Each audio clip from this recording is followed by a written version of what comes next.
Welcome to the lecture for Psych 350. This lecture is about Freudian theory of personality.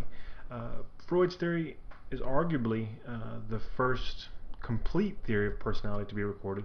Obviously, people had thought about personality and written about personality, but I'd say you could make the case that Freud had the first fully articulated theory of personality that attempted to explain both why people differ from each other in terms of there are different aspects of personality, as well as a developmental model of personality of how they came to be the way they are.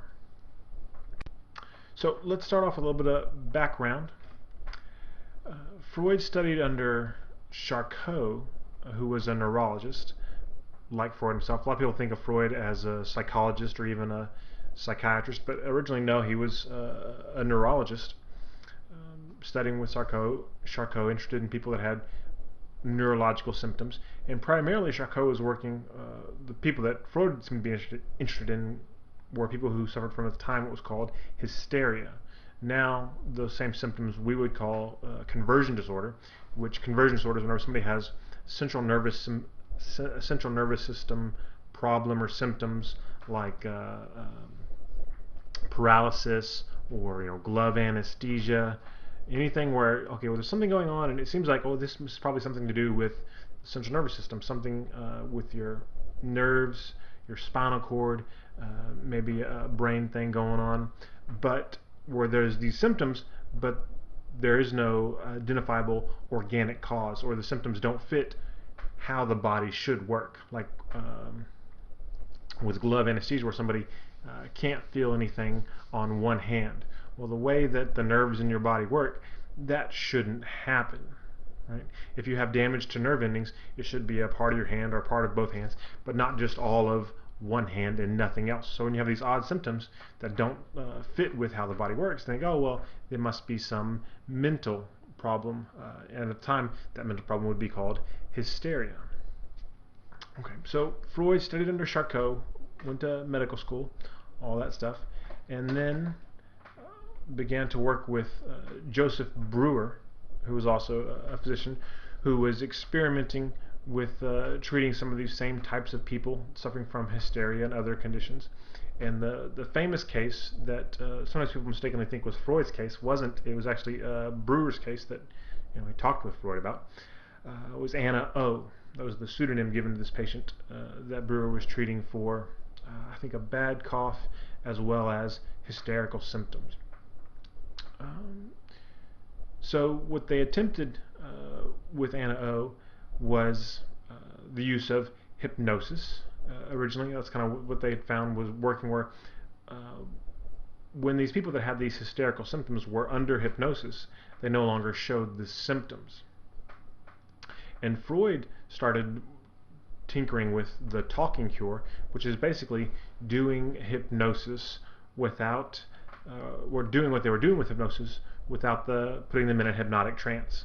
Because the whole thing being, they put them in a hypnotic trance and then talk to them about what's going on. And, well, now once you're in a trance, we can talk to you. And Freud said, well, what if I don't put you under? I don't have you follow my finger, look back and forth, that kind of thing.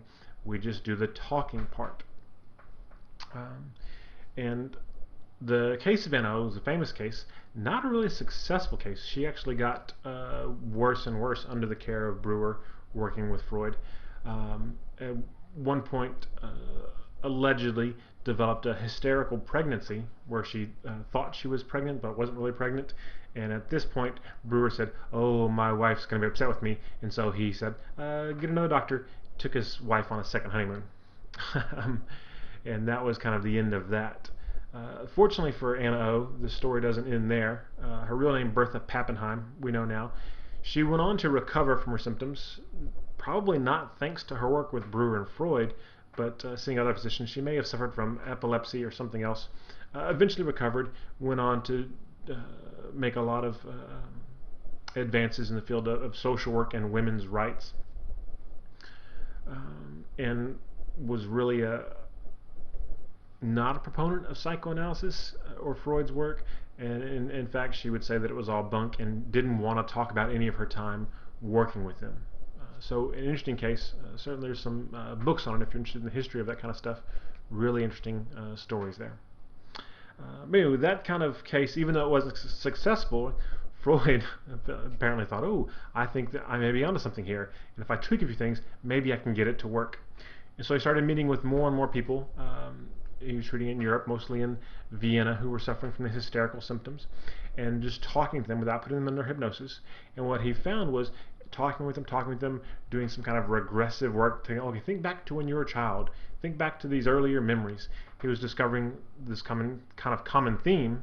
The story that kept coming up was one of incest, of sexual abuse, typically by fathers toward daughters. And this was, not surprisingly, a big problem with Viennese society. People didn't want to hear that. They said, oh, he's implanting memories. This can't be.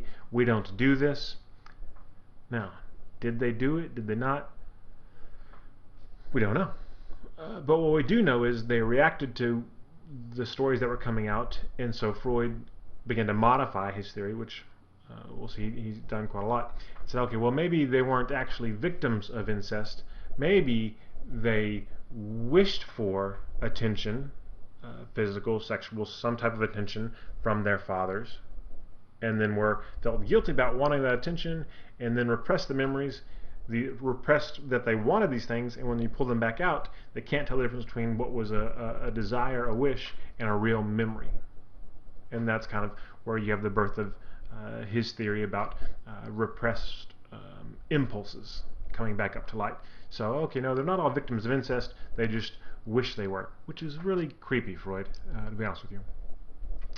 But to be fair, Freud did revise his theory over and over, kind of throughout his lifetime. At no point did he really sit and write, okay, here's here's everything I believe. He wrote bits and pieces, and if you kind of follow his writings, including his letters, you'll see that his thinking was evolving as he worked with people and as he read other people's work. So sometimes when people disagree with Freud, he would probably disagree with himself as well. Okay. One thing that stayed fairly stable for Freud was his model of the mind, right? So he thought about the mind being able to be divided into three basic components, and two different ways to divide the mind. Here's one of them: what you're conscious of, your consciousness, preconscious, and unconscious. So consciousness, that's obviously what you're aware of, what you're thinking of right now. So right now, I'm aware that, oh, I'm kind of hungry. Oh, I can see my desk is a mess.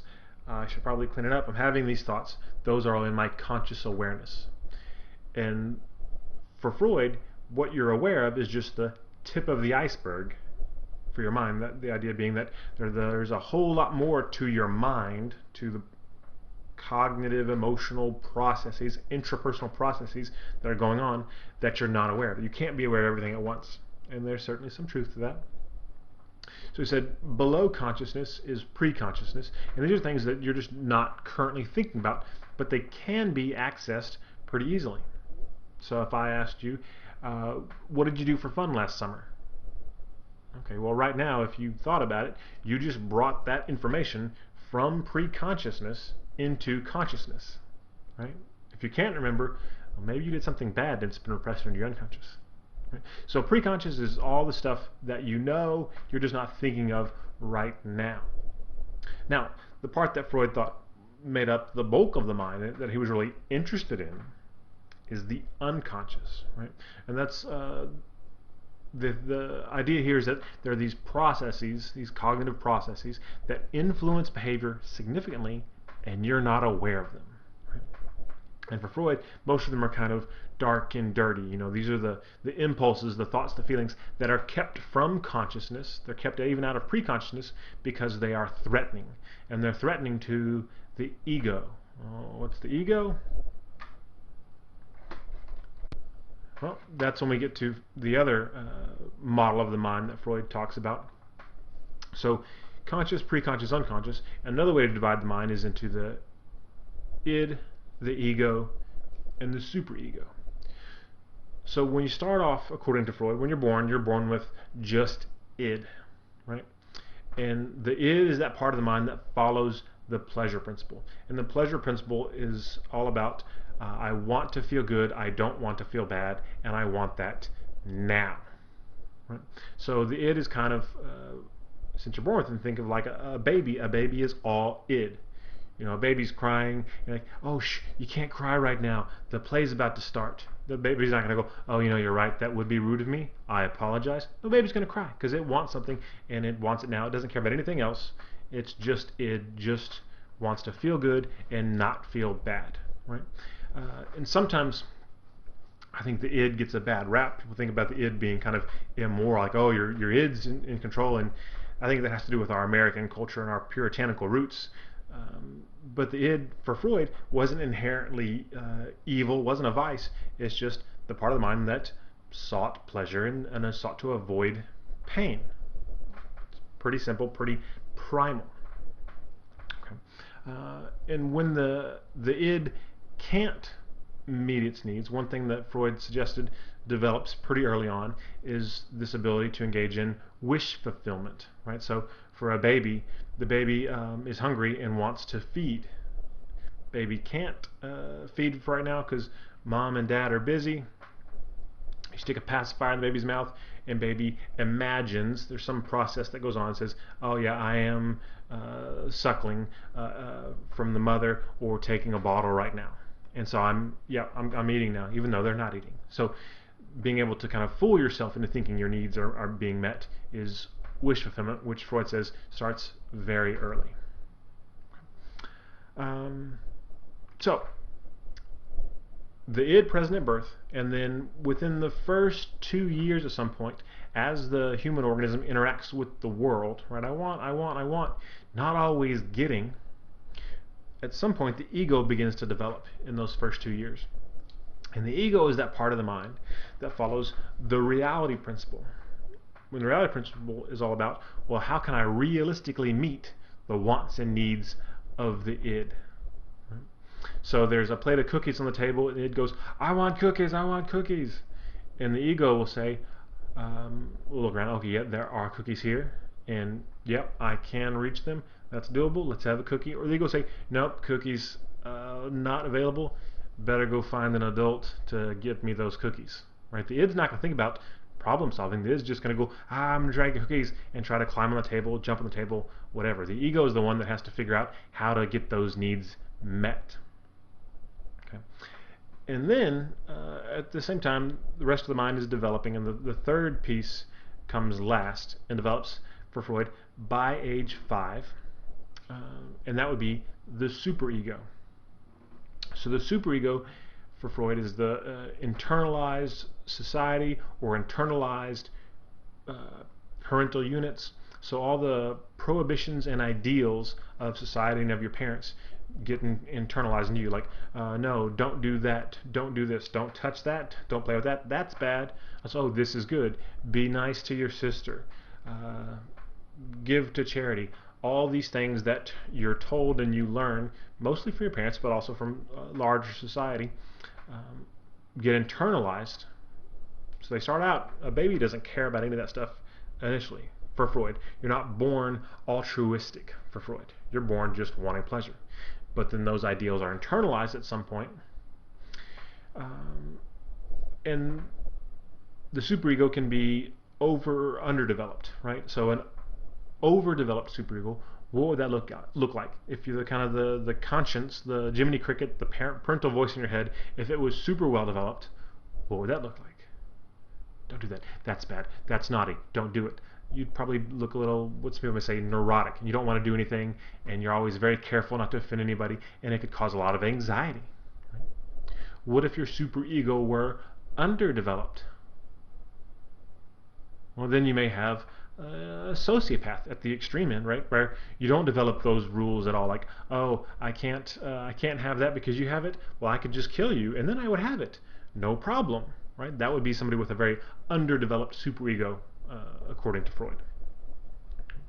So, and once the superego comes into being in the mind, now the ego has another job, because the ego now has to balance not just the wants of the id and the realities of a situation. It has to balance the strictures, the prohibitions of the superego. So that plate of cookies, it's like, oh, I want all the cookies.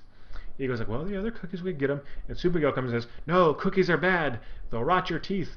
Don't eat any cookies. And superego has to say, okay, well, I guess you could have maybe one cookie. That's reasonable. So again, depending on how well developed the ego is, how strong the ego is, it's going to be better at navigating through those kind of conflicts between what reality presents, what the id demands, and what the superego says is okay to do or have. So a lot of emphasis on the ego, and you see that even more with people that followed after Freud, kind of the neo-Freudian theorists, which we'll see in the next chapter. Okay, so Freud also talked about the instincts and drives that emerge from the id, and he argued that we all have a finite amount of psychic energy that originate in the id, and that this energy is directed toward different purposes. Libidinal energy being directed toward seeking pleasure, for example, which we'll talk a little bit about in a minute. It's important here when we talk about psychic energy, you think, well, that sounds kind of hokey. Well, yeah, but you got to think about what was known at the time when Freud was developing this theory.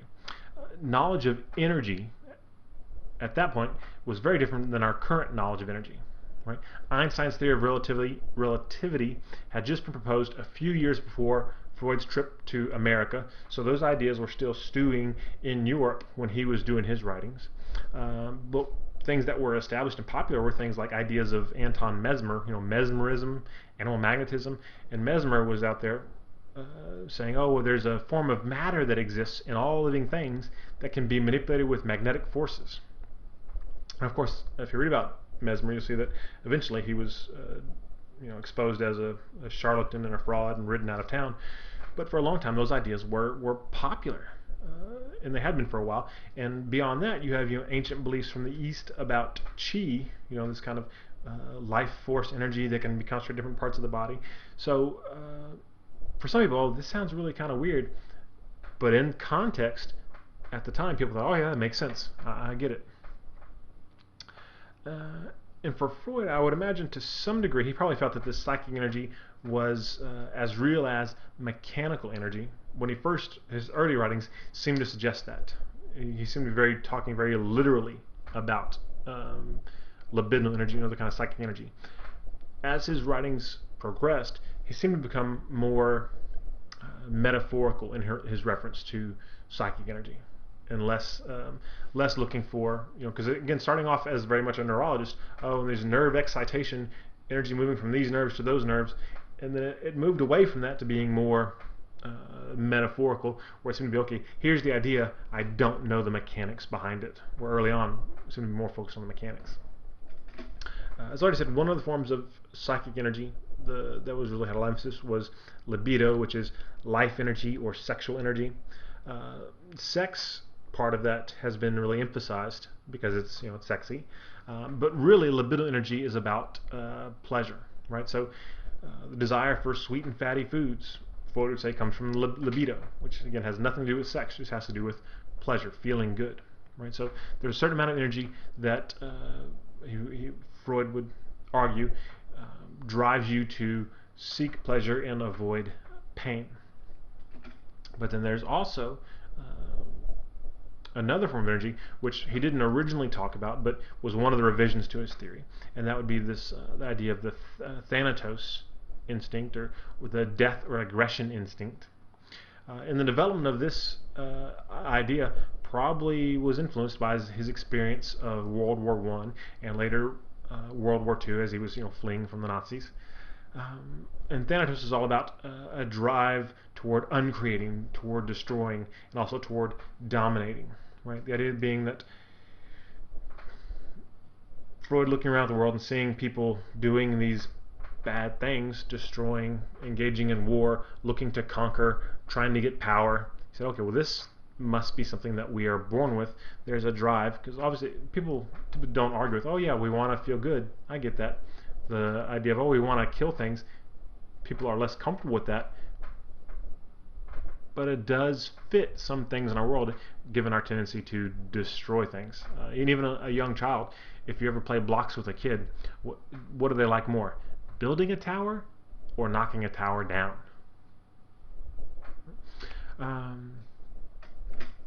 So, opposition or conjunction, these two drives, do they work against each other? You know, the life force, the death force? Maybe. What authors report about what Freud thought, right? Because we can't ask Freud now, differs depending on which authors you read. So which text you read, you'll get different kind of answers to this question. Early writings seem to focus more on these being opposing forces, that libido helps distract us from thanatos. So we have these death impulses that we distract ourselves from by seeking pleasure. But later there's going to be more of an emphasis on them being kind of intertwined, that our behavior is somehow influenced by a combination of aggressive and sexual or pleasure-seeking impulses, that we want to feel pleasure and exert power over others, that they're not necessarily in opposition. And as I mentioned originally, Freud argued that there's a finite amount of this psychic energy, of whatever impulse there is, and if lots of energy is being used to control or deny impulses from the id, so we have impulses to destroy or impulses to do something pleasurable, and the ego has to use some energy to refrain from engaging in those impulses, then that's going to limit the amount of energy the ego has to do other things. And so that's one of the things we'll see Freud talked about in terms of psychoanalysis, is the job is to free up the ego to be able to do the other things it needs to do to deal with reality, by not having to work so hard to repress these impulses that we're ashamed of or threatened by. Right? And the idea that there's only so much energy to go around, and so we can't be wasting it on trying not to feel certain things, trying not to think certain things. Which, when you put it that way, sounds a little bit more like some of the cognitive behavioral stuff that we're still doing. Okay. The defense mechanisms. Whenever the ego feels threatened, right? These impulses come up from the id: destroy, destroy, destroy, go have sex, go seek pleasure. And the superego says, no, that's bad, that's bad. And the ego's like, oh, I'm scared. I don't know what to do. I want this thing, and this part's telling me it's bad. The ego feels threatened, may be overwhelmed, and so it says, okay, I'll do this, and engages in a defense mechanism. And what we know about defense mechanisms is largely thanks to the work of Freud's daughter, Anna, who actually developed the ideas of defense mechanisms much more than Freud did. Freud talked about them a bit, but she made greater kind of demarcations between different types of defense mechanisms than Freud did himself. But generally, they're used to defend against neurotic anxiety that threatens the ego. Okay, so now let's see if you can identify what defense mechanism I'm talking about. So imagine a young man was sexually assaulted as a child and has no memory of his childhood at all until age 8, right? Which most people have childhood amnesia, limited memories until 4. This kid, age of 8 and before, no memories at all. What might that be? Well, that's probably one of the simpler, I guess more basic forms of defense mechanisms, which would just be repression. So repressing, keeping down that information out of consciousness, not allowing it to bubble to the surface, so pushing it down into the unconscious. So when you try to access it, if it were in preconscious, oh, what kind of birthday cake did I have when I was 7? I don't remember anything about 7. It's not in preconscious. I can't access it. It's been repressed down into the unconscious. So if these impulses have been repressed down in the unconscious, why do you need a defense mechanism? Well, so basically, do they stay down? No, they tend to bubble up. Freud would say they would come out in dreams, come out in Freudian slips, and so these impulses, negative events, kind of memories, don't want to stay unconscious. They want to come to consciousness. They naturally are being pushed up, and it takes energy to push them back down. But depending on how much energy it takes for you to push these memories down, some would argue that that may be an adaptive response, right? So if let's say you have your parents when you were little, one time mom or dad one just lost their cool and spanked you way too hard, and you had a hard time at a very kind of basic level reconciling the violence that you suffered with the loving parent that you know them to be the rest of the time. It makes some sense to repress that memory and not have to deal with it, right? And if the parents never do that again, well then okay, that may be a good thing, because now it doesn't negatively impact that kid's ability to attach to the parents, use them as a safe place of support, and seek comforting and nurturance, which they will receive. Then that could be a good thing. Now, same thing, the kid represses something horrible happening, the parent is still horrible, or because the kid represses the horrible thing, the kid ends up entering into other relationships with people like the parent, like the abuser, and they've repressed the memory. Now they're going to recreate that cycle of abuse with someone else because they use this defense mechanism. So can be adaptive, can be maladaptive. Just depends on the context. Let's look at another one. A woman becomes pregnant via an extramarital affair, and then despite a growing belly, denies being pregnant. No, I'm not pregnant. I think I'm putting on a little weight. Really, all just in that one place. This would be your classic denial, right?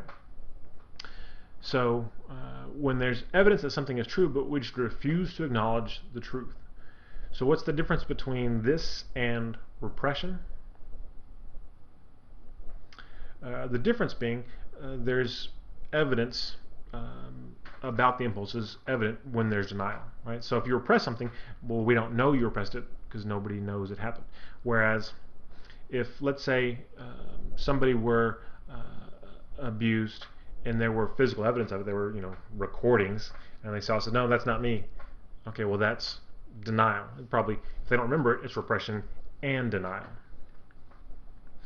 So you can't have both together.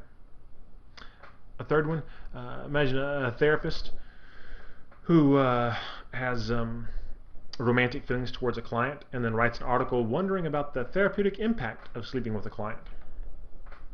Well, geez, how bad could it be? What would happen? That kind of thing.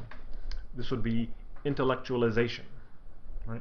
And this is when you, the impulse doing this thing that is bad and wrong, you bring it into consciousness, but without any of the affective component, right?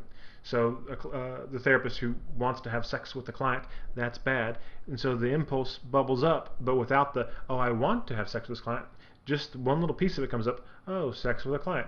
That's an interesting intellectual idea. Let me ponder about that, right? So you strip away all the affective part that is really threatening and just focus on the ideas, the intellect part of it. Okay. What about, we've seen this quite a few times, when you have maybe a politician who is very vocal about opposition to the LGBT community, kind of anti-homosexual, heterosexist attitudes, and then you find out that, well, that politician actually has some same-sex attraction and may be homosexual or lesbian themselves. Well, that's your reaction formation. So when you have an impulse, and then because it's threatening, you don't want it, it's unacceptable, you do the opposite, right? So you act in the exact counter position to what you want, right? So again, if you hate somebody you're not supposed to hate, you hate your mom, you're really angry at her and you want to kill her, it's not acceptable to do that. So you just love her so much. She's just about, she stole all my money, but I just love her so much, right? So that's because the impulse, the feeling, the thought is unacceptable, you flip it and go the opposite direction. That would be reaction formation. What about if you have maybe a member of the clergy, some religious order, who paints nude paintings? Very popular in the 18th century and earlier than that in Europe. Well, that might be one of the probably more okay defense mechanisms, which would be sublimation, right? This is where you're channeling id impulses into socially acceptable outlets, right? So somebody who has a lot of thanatos, a lot of aggressive impulses, they don't go out and kill people, they become a professional football player or a rugby player or whatever, and they're getting out their aggression in a socially acceptable way. That would be sublimation. And that's probably one of the healthier defense mechanisms, arguably. What about if someone is a woman is angry at her sister, but if you ask, oh, so how are you and your sister? I don't know. She's really angry at me. I don't know why. Or, oh, you're angry at her? Nope. She's really upset with me. That's weird. That would be projection, right? So you're projecting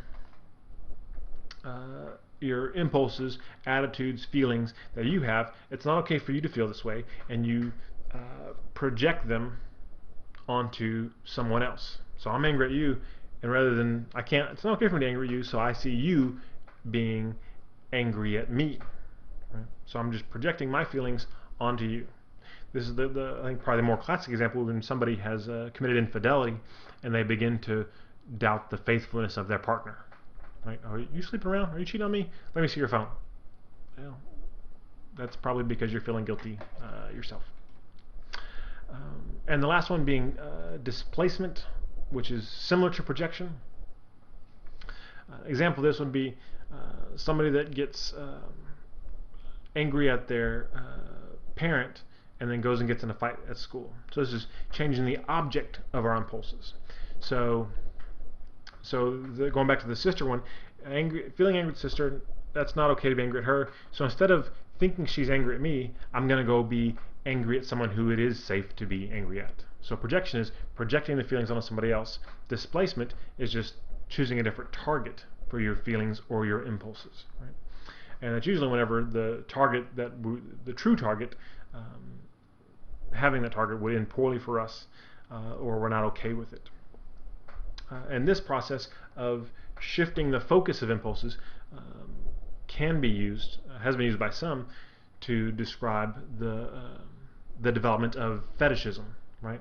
Where sexual impulses get displaced from a human object, a human person, onto some non-human object, like shoes or leather or what other fetishes are out there.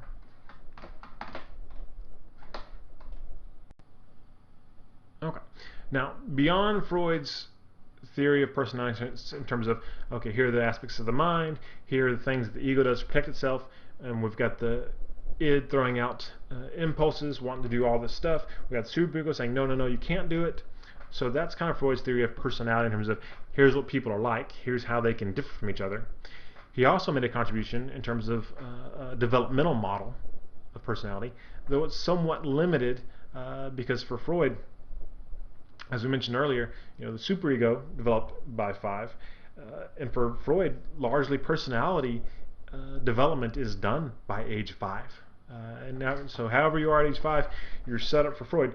You're set on a path. You've got your direction, and you may veer a little bit, but his thinking was he could pretty much tell what kind of adult you're going to be at that point, which will, as we'll see later, more recent research suggests some, but not really. Okay. So Freud's psychosexual stages of development. First one being the oral stage, and when we talk about these stages, the name of the stage is based on generally a piece of anatomy. So there's anatomical focus for libidinal energy, right? So again, we have that psychic energy, the libido, and for Freud, the libido, the focus of the energy, moved from one part of the body to another part of the body, depending on developmental stage. And the kind of the movement he suggests does correspond somewhat with the development of the nervous system, right? Because the nervous system typically develops top down, center out. So that top down part certainly you'd make sense to have the oral stage first. It's the thing closest to your to your brain. And for babies, the mouth is where pleasure seeking, sustenance seeking, that's the most well-developed part of your anatomy. So some of this stuff does make some sense, even though some other parts are really kooky. But for Freud, libidinal energy is focused on a particular part of the body, and that focus changes across time. And whenever it's in a certain part, if a child gets too much pleasure, so too much energy being spent there, or too little pleasure at a particular stage, then the child may become fixated at that stage. And fixated just means you continue trying to seek pleasure in a way that's appropriate at that stage of development, but not at later stages. And this is when we begin to become more symbolic and less literal with Freud's work.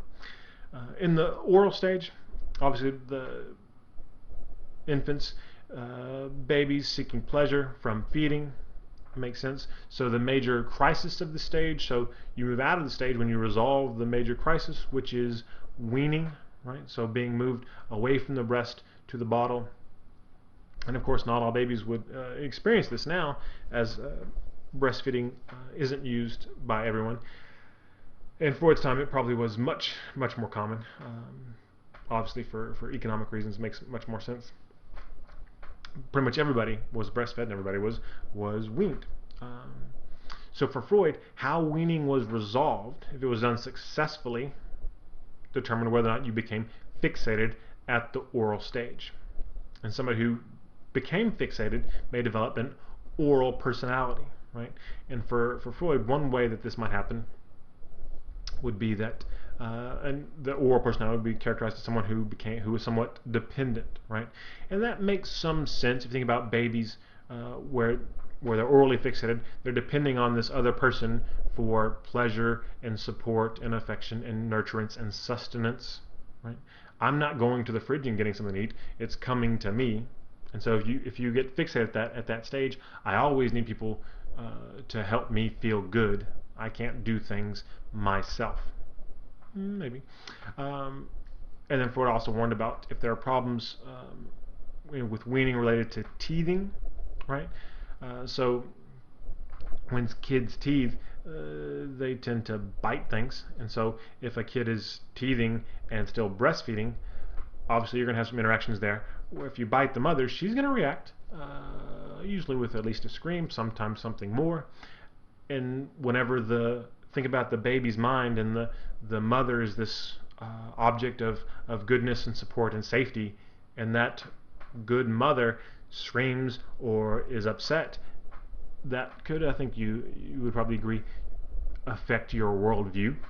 And for Freud, that might lead to someone becoming sarcastic. And then, again, you kind of metaphorical here with biting sarcasm, right? Where somebody is injured by psychically, mentally, by their weaning experiences, and lash out at the world in this way that's not really aggressive but sarcastic. Because again, you're not going to be aggressive to the mother because that's not safe, but being sarcastic is kind of a safe way to be aggressive, kind of passive aggressive. And then eventually move on to the anal stage. So again, the body being innervated, and obviously children when they're very young not able to be toilet trained because the nerves haven't developed. They don't have the control from brain down to sphincter to control their bowel movements or urinating. So there is some developmental stuff going on there. And for Freud, there's also a shift in the focus of libidinal energy, where it feels good to be able to control your poop, right? And so here, the crisis that has to be resolved, that's going to determine whether or not you become fixated at the anal stage, is toilet training, right? And toilet training really is about independence in many ways, and about response to authority, right? So if you get fixated at this stage, if there's problems here, for Freud, there's two kind of negative outcomes potentially. Someone might become anal retentive, or no, you can't make me do it. I'm going to keep my poop. You can't have it. I'm going to control everything. So someone who's anal retentive, Freud would say, they had a difficult potty training and they were pushed maybe too quickly, And so now they want to control everything and feel threatened and nervous and anxious when they don't have control. Or anal explosive, where there's that response where, okay, you want my poop? Here it is, boom, everywhere. And this is a person who is messy and kind of not a rule follower and is just really out there, metaphorically. So once you can move past that stage, you enter into the phallic stage, and the focus of libidinal energy moves to the genitals. And here's where the crises to deal with are resolving the Oedipus complex for boys, and then later some work done by Jung and others saying, well, for girls, maybe there's this other thing called the Electra complex. We'll start with the Oedipus complex. Of course, the story of Oedipus, Greek tragedy, slept with his mom, put his eyes out, wandered out in the wilderness, right? Kind of a sad story. So that's where the name comes from. For Freud, he felt that boys at this stage begin to be aware that they want the affection and attention of the opposite sex parent, of the mom. Right? And a lot of people interpret it as, oh, well, Freud thinks boys want to have sex with their mothers. And I don't think Freud ever really would have put it that way. But he probably wouldn't have been too upset if you had put it that way. Oh, well, yes, sure. But again, not literally that that's what boys wanted, but that they want the mother object and are desirous of that. Right? And at the same time, they're fearful of their rival, which is the same sex parent, this bigger, louder man. And for Freud, the fear is, okay, well, I want the mother, he has the mother, and if he sees me trying to get with the mother, to be close to her, he'll push me away and he'll take away my maleness, so I'm no longer a rival. So how do you take away someone's maleness? Castration. So that's where the term castration anxiety comes from, which again, I don't think Freud meant literally boys think their dads are going to cut off their penises. But again, take away your maleness, take away your power, with the penis being kind of the symbolic of male power. And so boys being fearful of that, right? Because they can't challenge this bigger, louder person. So what do? You want mom, trying to get close to her, but there's this big angry guy. He's going to beat me up. He's going to take away my power. What do? Hey, Dad, we're buddies. I'm going to put on cowboy boots and be just like you. Right? So for Freud, same-sex identification, so a boy becoming a boy, embracing his maleness and trying to be like Dad, is a way to protect himself from being a threat to Dad, and also, to some extent, have the potential to be close to Mom, because, well, Dad's close to Mom. If I'm like Dad, I can be close to Mom. So people that don't successfully resolve the Oedipus complex, Freud would say, have problems with sexual identity, right? So not having a well-developed, for boys, well-developed sense of their maleness. Freud didn't talk much about girls. He was fairly sexist. But eventually people wrote about it. He talked a little bit too about this idea of an Electra complex. So same type of thing where the girl wants to be with the father. Again, not literally wants to have sex with Dad, but that's how some people say it. But wants to be close to the father and is maybe envious of him, envious of his power, and that's where you get the term penis envy from, which, and again, if you think more symbolically about that thing, physically or graphically, it makes sense, especially in that time period where men had independence and power and could go to school and work as they pleased. For women, much harder to do, and you had a much more circumscribed potential for your life. Choices you could make were much more limited for women than for men. So it did make sense for women to be envious of their fathers more so than their mothers. So for Freud, there's this penis envy. But again, possibly a threat for Mom, and then the idea that, well, I can't have a penis, I can't be a boy. Well, who's really close to Dad? Mom is. I'll be just like Mom. I'll put on Mom's shoes and put on her makeup, right? Which we see little kids do. And then again, that's where, for Freud, girls' sexual identity comes from, where they identify their femaleness. They choose to be that in order to get closer to dad. Because again, for Freud, men were better than women because he was sexist.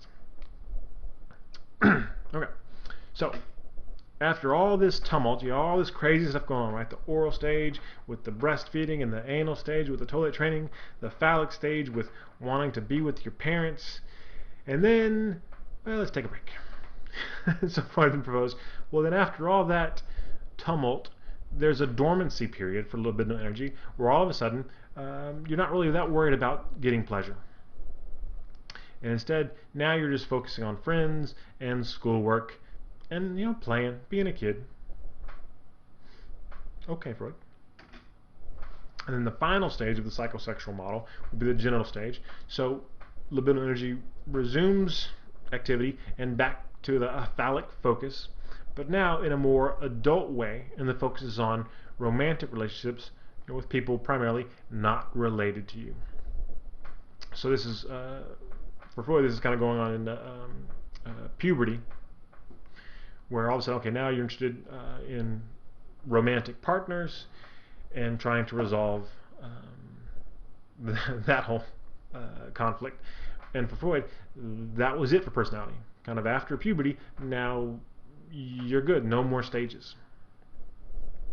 You're gonna use different defense mechanisms, maybe across time, but is developmental theory of personality really limited in terms of scope, which not uncommon for early developmental theories to not really look much at adulthood, or especially older adulthood, which more modern theories thankfully have done. Okay, so with all this focus on things going on behind the scenes, these unconscious, these id impulses, libido and thanatos going on, and you don't know about it, you're unaware of it, well then, how can you study it? How can you help people?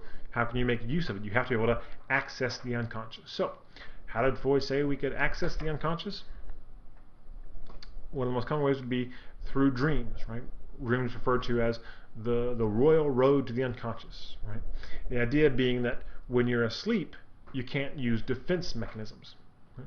And so when you dream, for Freud, you're going to dream symbolically in kind of these archetypes, and again, you may not know what they mean. You dream of, if you look at dream interpretation books, a lot of Freud's work, most everything you dream about, Freud's going to say, oh, that's a penis.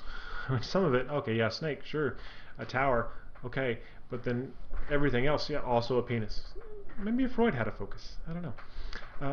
But the idea being that these ideas, these impulses are going to bubble up, but they'll still be clouded a bit, where it won't be, oh, I clearly want this, I want to hurt this person, I want to have sex with this person, that it'll come up in a symbolic way, and so you need to work with your psychoanalyst, some therapist, to interpret these archetypes, these symbols in your dreams, and then you can figure out what's going on in your unconscious.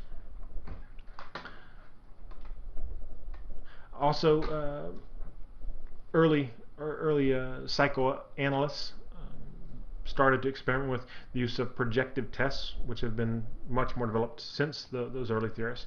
And projective tests are simply those where typically you present people with some sort of ambiguous stimulus or ambiguous stimuli, and you get them to respond to it. So you don't say, what's your favorite movie? You say, okay, here's a blob. What do you see? The idea being that if you give them something that has no real inherent meaning, it's ambiguous, and they can choose to see whatever they want to see, basically, well then, they're going to slip in some of their unconscious impulses and desires when interpreting these ambiguous stimuli. We'll talk more about projective tests in a bit. Freud also made use of free association. This is where the psychoanalyst, is listening to you, and he says, "Just talk, please." And they got the client, the patient, reclining on the couch, with the therapist sitting at the head of the couch, and people all think, well, why the couch? Why are they sitting there? And it really has to do with free association, where the analyst wants the person to just say whatever comes into their mind, and if they're sitting across from you, looking at you, things that come into their mind are going to be influenced by them seeing you. Okay, well, I'm thinking of this guy with glasses and a beard smoking a cigar. And Freud's like, oh crap, that's me. So don't look at me, just look at the ceiling. Just say whatever comes to your mind. And so the idea being, again, whenever you're just saying whatever and you're not monitoring, not self-censoring your thoughts, eventually little bits of unconsciousness are going to bubble up to the surface, and the analyst is ready there waiting to catch them. There might also be instances of Freudian slips, which Freud, not such an egomaniac, he would call them that himself. He called them parapraxis. And this is where you mean to say one thing, but accidentally say your mother.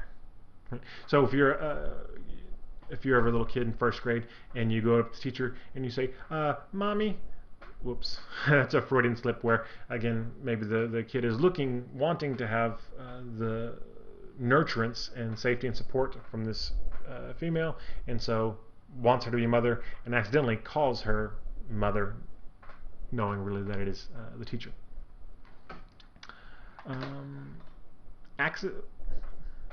Change the order of this. Hypnosis. Again, this is kind of where it started, where Freud noticed that people could have freedom from these hysterical symptoms while under hypnosis, and so some of the early work started with hypnosis. Freud didn't use it a lot because he felt that it was kind of a waste of time, that you didn't need to go through the rigmarole of getting someone hypnotized to get to the unconscious, but still recognized that it was another avenue. Accidents being another one, the very kind of Freudian saying, there are no accidents. So maybe your friend stands you up for a lunch date. You see them a couple days later and they say, "Hey, can you hold my phone for a minute?" You say, "Sure," and then you drop it. Oh, whoops, you didn't do it on purpose. But Freud would argue, well, that accident may be the result of you having this kind of aggressive, angry impulse toward them, not being aware of it, but it's going to influence your behavior, and you're going to accidentally do things to hurt somebody that you're angry with. And then beyond that, really, any symbolic behavior. So analysts can interpret almost any behavior to have some sort of unconscious sexual aggressive meaning, right? So you go to a birthday party and they're serving hot dogs, and somebody says, "Oh, would you like a hot dog?" And you say, "No, thank you." If it were Freud's party, he'd say, "So interesting. So you don't want a hot dog? Interesting. Why don't you?" He would say, "Oh, there's something about this. You don't want the penis." Right? And if he said, "Yeah, I love a hot dog." "Oh, you'd love a hot dog." Again, you'd want to have your father, right? So this is where a lot of people react negatively to Freud's work, because it becomes very kind of squishy and fuzzy when you start interpreting everything potentially as being evidence of some sort of unconscious impulse or desire. Which, ironically, when people do that, you could argue that, well, maybe they're just projecting their own desires onto you. Okay, so how did this theory get made use of? Kind of a application. The biggest one being psychoanalysis.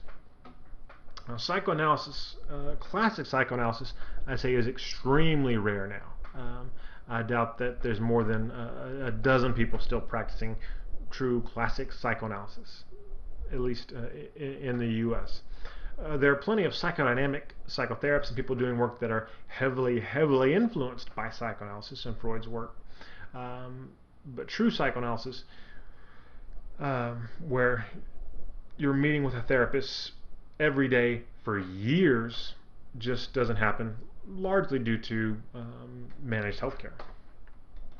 But the goal of it, when it was done, would be to identify unconscious conflicts. Again, going back to what we talked about a while back, that you have finite psychic energy, and so for healthy ego functioning, to be able to deal with the real world and real world conflicts, you need an ego free of dealing with all the unconscious crap, trying to hold things down.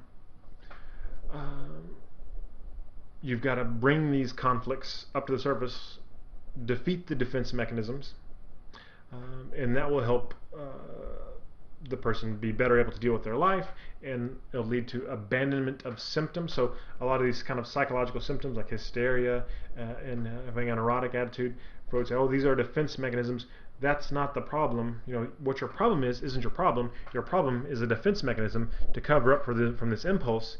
And once we bring this impulse in the light of day, and you just acknowledge, yeah, I want to kill that person, and I'm not going to, but I want to, all of a sudden the symptoms, the other problems, go away because you don't have your ego fighting that thought, that impulse anymore.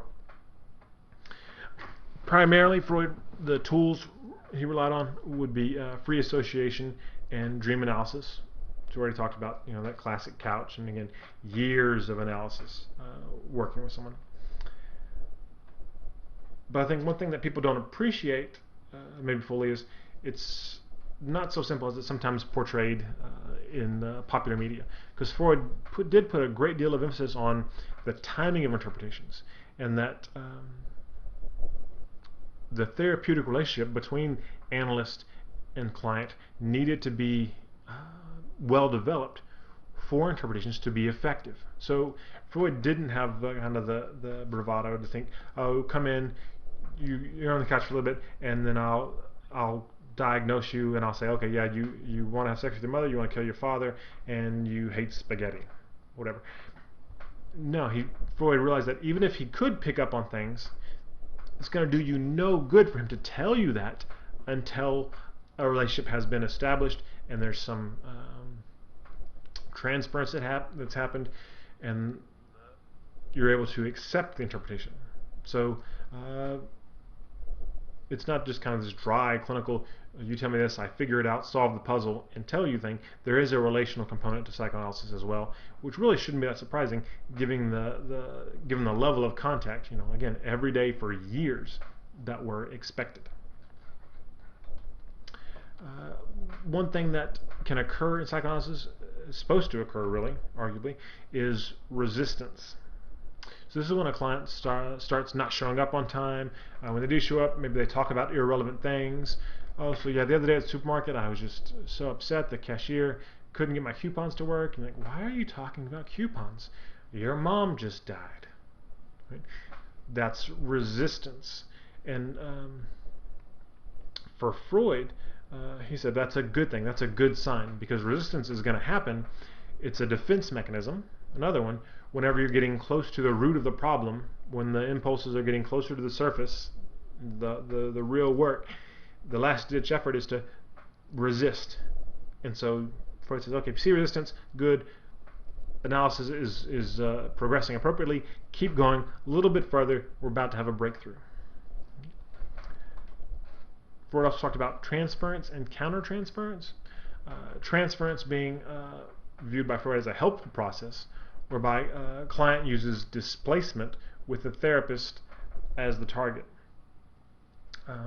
So again, remember displacement being where maybe the client is angry at their father. So, their father. They're angry at their father for something, and then they begin to treat the therapist as if they're the father. So they say to the therapist, it just seems to me that you're really cold and uncaring. I was 15 minutes late today and you wouldn't see me.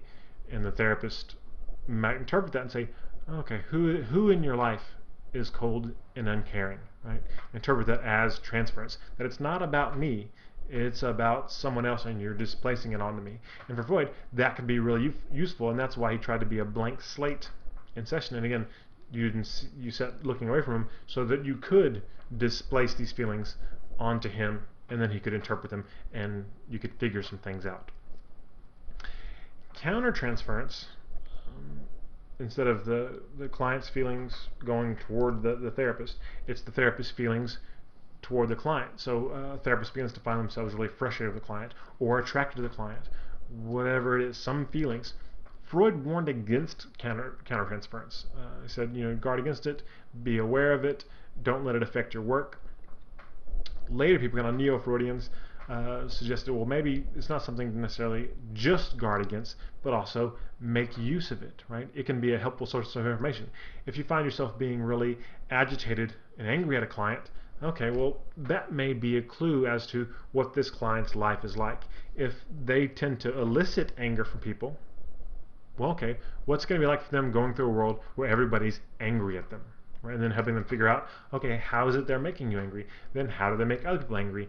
And how can they then do something different? As I said, we come back to projective tests. And again, this is where you're giving clients some ambiguous stimulus or stimuli to respond to, and that the belief being that their answers to something that has no answer will be influenced by whatever unconscious conflicts are at war in their mind, and that any examiner with enough knowledge will be able to identify these unconscious conflicts as they come up. Some of the more common examples, the famous ones, the Rorschach ink blot test, where you show people an ink blot, tell me what you see, and you write down everything they say. And there are different scoring systems for the ink blot. You could just look for themes and try to be really knowledgeable and go, oh, okay, yeah, I see what you're saying there. But you don't have to. There are systems for interpreting the Rorschach, like the Exner system, which is super, super complicated, where you score each answer on about, I don't know, like 50 different variables. If they mention this type of thing or this type of thing, how many words they used, did they use only the black spaces of the blot, did they use the white space, did they focus on the colored space? All these different things get taken into consideration, and then you apply some statistical analysis to this, and that can aid your interpretation. We'll come back to that. And then another one that people may or may not be familiar with is the thematic apperception test. This is where you show people these pictures, usually black and white pictures of a figure or two figures in some sort of fairly ambiguous scene where you're not really sure what's going on. You can't be sure if the person in the picture is angry or pensive or bored or whatever, and you say, okay, tell me a story with a beginning, a middle, and an end. And you look for themes to emerge about the people in the story. The idea being that whatever's going on with you, so if you're really angry, you're going to tell stories about people being angry. If you're feeling really persecuted, you're going to tell stories about people being persecuted. Now, how valid are these tests? Debatable. Again, the thing about test validity, no test in and of itself is valid or invalid. No test in and of itself is valid or invalid.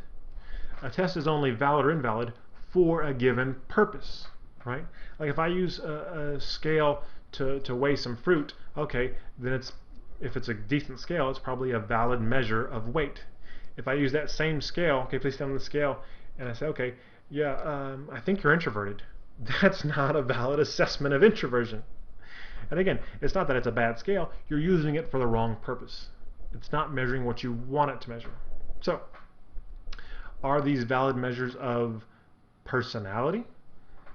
Maybe, depends on what part of personality you're looking at and the context and all that. Like with the Rorschach, I think it can be used validly to measure defensiveness in people. The way they answer the blots, if they give very few answers and don't take any chances in terms of, sometimes there's very, very common answers to blots that, okay, well, this clearly looks like an explosion. And if they are very careful not to say any of those common answers that are aggressive, they never say explosion or violence, but we know from giving the test over and over again that people typically do, okay, well, I think then it's pretty good evidence that you're being defensive, because you probably see it, but you didn't say this thing that everybody says. And that's interesting. Same thing for the thematic apperception test. It can be useful for assessing certain parts of personality, but as a standalone personality test, you want, okay, what's someone's personality? I probably wouldn't recommend using projective tests, because their convergent validity, right, so the degree to which they correspond to other well-established measures of personality, aren't very good. So when we try to measure them with statistics and look at correlations of scores on these tests and other tests, not great. So if their validity for assessing personality isn't wonderful, do they still have any utility? Are they useful? Definitely, most definitely. They're very useful in counseling, in therapy, right? They're great ways to get some information, but also to have a client go through a process and to be with a client and see how they approach an assessment. And if they're telling a story, doing the thematic apperception test, and they're telling a story about figures in the pictures, and this boy is clearly upset that his mother forgot it's his birthday, and the client begins crying. Okay, hey, we got something to talk about here. This is great for therapy. Now I can talk about, okay, well, what disappointments is this bringing to mind for you? So yeah, they're very useful for clients that maybe have difficulty talking about the things that they need to talk about. You give them this projective test, it's not very threatening, and then stuff will come up. Okay. Evaluating Freud's theory, is it any use at all? Yeah, I'd say so, but with some pretty big caveats. Obviously, it's important just because it's so foundational. Much of the theory that followed Freud in terms of personality theory was defined in terms of how they differed from Freud. Oh, well, Freud said this, and that's wrong, and we believe this. Right? So they didn't just say we believe this. They started with, and he's wrong. The mind isn't this. The mind is this. Or, no, this defense mechanism isn't because this, it's because of this. Right? Without something to react to, it's a lot harder to say anything. So that controversy that was generated by Freud and continues to be generated by Freud is fantastic for research and the generation of ideas. So certainly an important theory. Has some real problems scientifically speaking. The biggest one being that the hypotheses derived from Freud's theory often aren't falsifiable, right? Where it's the theory in many places is so vague that it can't be wrong, right? So think about fixation at the anal stage. Oh, if you're fixated at the anal stage, you'll either be anal explosive or anal retentive. Okay, well those are opposites. So either way, somebody is either very messy or very neat. You're going to say, oh yeah, you had problems with toilet training. Well, no, you have two totally different people and you're saying the problem's in the same area. How can you be wrong there? Right? So problems with falsifiability is a problem. Some fuzzy concepts. Freud didn't always elaborate on all of his ideas and used, in some ways, more poetic language than scientific language, which makes making sense of some of what he wrote difficult today. Another kind of criticism would be that Freud tended to generalize from the pathological to the normal, right? So he studied primarily people with problems, clients who came to him suffering from this hysterical problems, other issues. And it was based on these interactions, mostly case studies, that he came up with his idea of personality. Now, it's entirely possible that if these people have kind of what you may term pathological personality, right? So problematic personality, that pathological personality and normal, air quotes here, personality develop the same way. But I think it's also very likely that normal personality development follows a different process than the development of personality people that ultimately have problems, right? So you can't just say, oh, well, normal people that are normal, air quotes again, just resolved all conflicts easily and they had no problems. So normal is no problems? That doesn't make sense. That's not really an explanation. That's the absence of an explanation.